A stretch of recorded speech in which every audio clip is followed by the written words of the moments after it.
Assalamualaikum students, hope you all are fine. Tomorrow will be the day of biology assignment. As you know that these assignments I have given to you for your exam preparation. So I want to discuss this assignment with you, that how you will prepare this assignment as your test. So your first assignment is from chapter number 17, biotechnology. Question number 1 is define the following: biotechnology, genetic engineering and fermentation. Page number 1 पे आपके chapter के first page पे आपको नज़र आ रही है biotechnology की definition. Biotechnology is define as a use of living organism in process for the manufacture of useful products और फॉर सर्विसेज. यानी लिविंग ऑर्गेनिज्म को यूज़ करना यूज़फुल प्रोडक्ट और यूज़फुल सर्विसेज के लिए जो है आप इसको हम बायोटेक्नोलॉजी कहते हैं. फिर बायोटेक्नोलॉजी सेकंड आपके पास डेफिनेशन है जेनेटिक इंजीनियरिंग. मॉडर्न बायोटेक्नोलॉजी को हम जेनेटिक इंजीनियरिंग कहते हैं क्योंकि जेनेटिक इंजीनियरिंग के अंदर हम जीन्स को मॉडिफाई करते हैं, उनको रिमूव करके ऐड करके और रिपेयर करके जो है किसी भी ऑर्गेनिज्म के अंदर जो भी अबनॉर्मेलिटी है उसको जेनेटिक अबनॉर्मेलिटी को क्योर किया जाता है. फिर आपके पास है फर्मेंटेशन. फर्मेंटेशन क्या एक ऐसा प्रोसेस है जिसमें इनकम्प्लीट ऑक्सीडेशन रिडक्शन होती है ग्लूकोज की. यानी कंप्लीट हमें एनर्जी जो मिलनी चाहिए, जितने एटी मॉलिक्यूल्स मिलने चाहिए वो नहीं मिलते, इनकम्प्लीट ऑक्सीडेशन होती है. इस प्रोसेस को हम फर्मेंटेशन कहते हैं. नेक्स्ट आपके पास क्वेश्चन है write the role of biotechnology in medicine. आपको हेडिंग नज़र आ रही है biotechnology in the field of medicine. इसमें बहुत सारे आपको यहाँ पे इसके बेनिफिट्स बताए हैं, जैसे इंसुलिन बनाने के लिए, इंटरफेरॉन बनाने के लिए जो कि एक एंटीवायरल प्रोटीन है.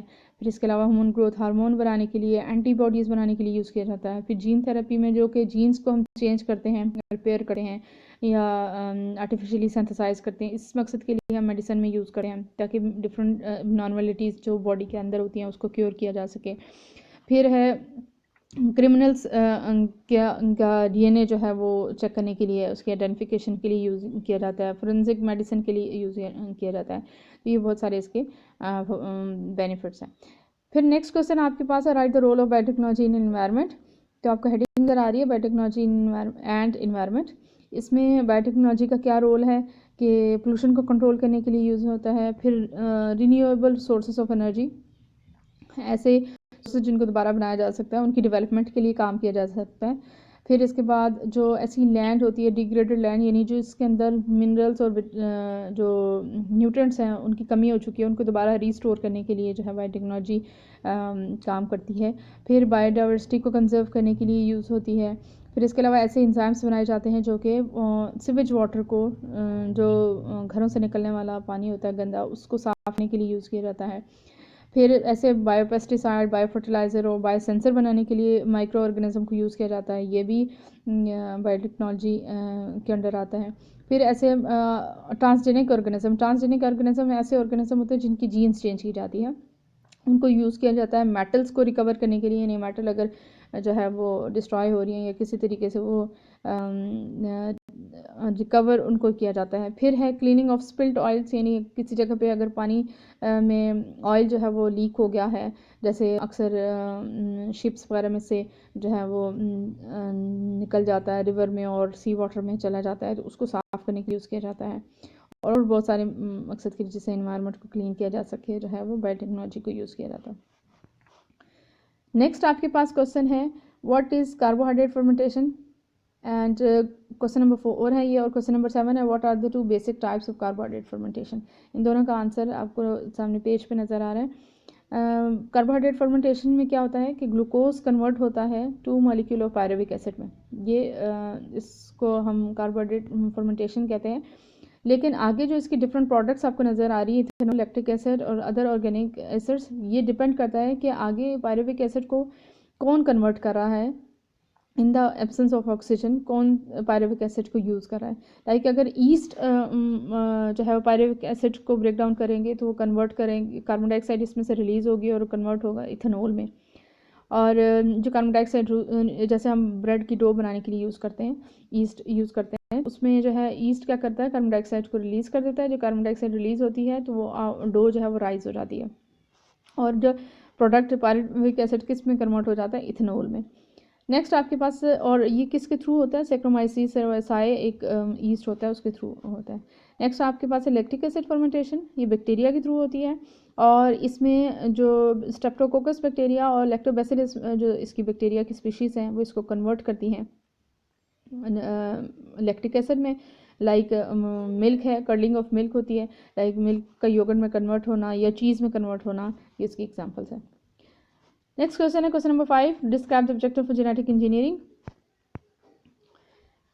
पिक्चर में आपको नजर आ रहे हैं objectives of genetic engineering. The important objectives of genetic engineering are as follow: isolation of particular gene or part of the gene for various purposes such as gene therapy। यानी आप gene को isolate कर रहे हैं, remove कर रहे हैं किसी बॉडी के अंदर से किस लिए रिमूव कर रहे हैं, ताकि उसको रिपेयर किया जा सके, उसके सीक्वेंसेस या किसी भी तरह की उसके अंदर एबनॉर्मलिटी है उसको ठीक किया जा सके, ताकि बॉडी के अंदर जो एबनॉर्मलिटी उस जीन की वजह से आ रही है उसको क्योर किया जा सके। सेकेंड आपके पास पॉइंट आ रहा है production of particular RNA protein, जो प्रोटीन आपको रिक्वायर्ड है, जैसे इंसुलिन है, जैसे आपके पास इंटरफेरॉन प्रोटीन है, इनको बनाने के लिए जो है वो आप जीन्स चेंज करते हैं, ये भी एक इसका ऑब्जेक्टिव है, या पर्टिकुलर RNA बनाने के लिए हम इसको यूज़ कर सकते हैं।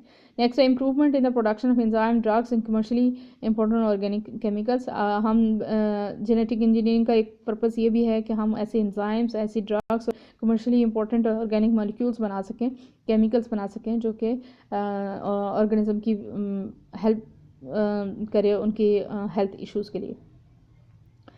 नेक्स्ट आपके पास है production of varieties of plants living having particular desirable characters. ऐसे प्लांट्स प्रोड्यूस करना है जिनके अंदर डिज़ायरेबल कैरेक्टर्स हों, यानी ऐसे कैरेक्टर्स हों जो कि बेटर फूड प्रोवाइड कर सकें या इन्वायरमेंट को नुकसान ना पहुंचाएं। इस तरह के जो है वो प्लांट्स को बनाना जिनके कैरेक्टरिस्टिक्स उनके ऐसे हों कि ना वो इन्वायरमेंट को डैमेज कर सकें और इन्वायरमेंट को ज़्यादा फ़ायदा पहुंचाएं, और साथ साथ जो है ज़्यादा अच्छी फूड क्वालिटी हमें मिल सके, क्वांटिटी और quality. Treatment of genetic defects in higher organism, इसमें अगर लिविंग ऑर्गेनिज्म के अंदर या किसी भी एनिमल के अंदर या प्लांट के अंदर किसी भी तरह की कोई जेनेटिक डिफेक्ट है यानी जीन्स की वजह से कोई डिफेक्ट है, तो उसको ठीक करने के लिए जो है ट्रीटमेंट उसका करने के लिए भी हम जेनेटिक इंजीनियरिंग को यूज़ करते हैं। नेक्स्ट आपके पास है question number 6, explain the basic steps in genetic engineering. Basic steps आपको नजर आ रहे हैं इसी पेज पे। Basic steps in genetic engineering का isolation of gene of interest, isolation of gene of interest है, यानी जो भी आपको जीन चाहिए, आपने जो ऑर्गेनिज्म आपको जीन दे रहा है, डोनर ऑर्गेनिज्म उसको कहते हैं, जो ले रहे होते हैं वो रेसिपिएंट होते हैं। जो डोनर ऑर्गेनिज्म से जो आप जीन ले रहे हैं उसको आइसोलेट करना है, और उसको किस तरीके से कि एंजाइम होता है रिस्ट्रिक्शन एंडोन्यूक्लियस, उस एंजाइम की मदद से इसको उस बॉडी से निकाला जाता है। फिर insertion of gene into vector. Vector क्या होता है?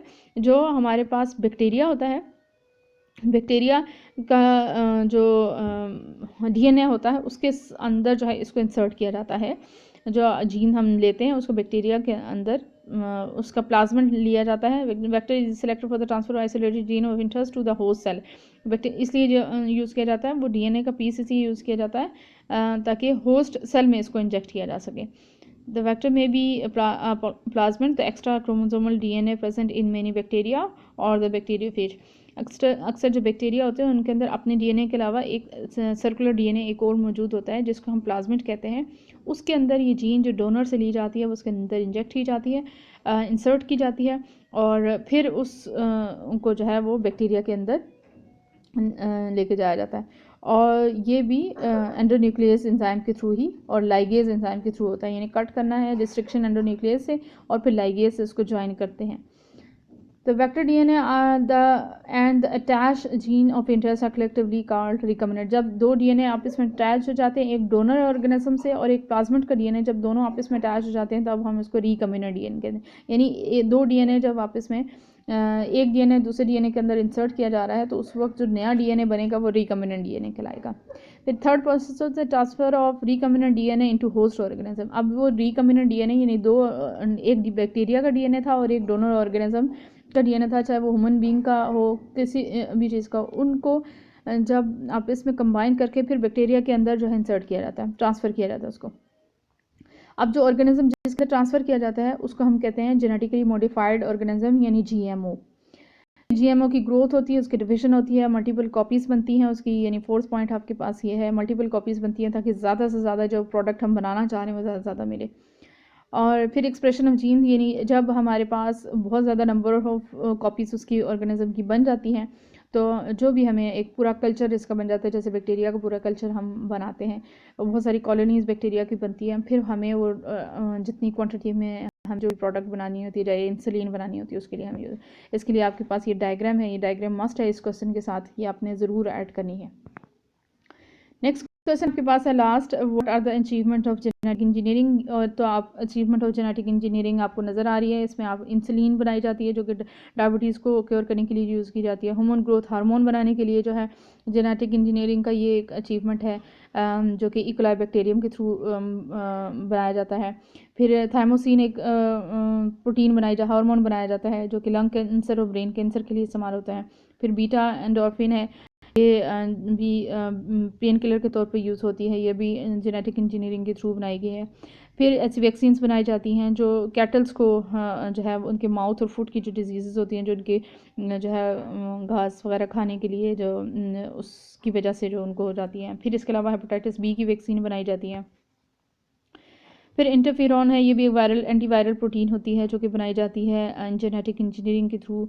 यूरोकाइनेज एक एंजाइम है, वो बनाया जाता है। यूरोकाइनेज एंजाइम काम ये होता है कि ब्लड के अंदर ब्लड क्लॉट को डिज़ोल्व करना, यानी अगर ब्लड में किसी जगह क्लॉटिंग हो जाती है तो उसको डिज़ोल्व करना जो है यूरोकाइनेज एंजाइम का काम है।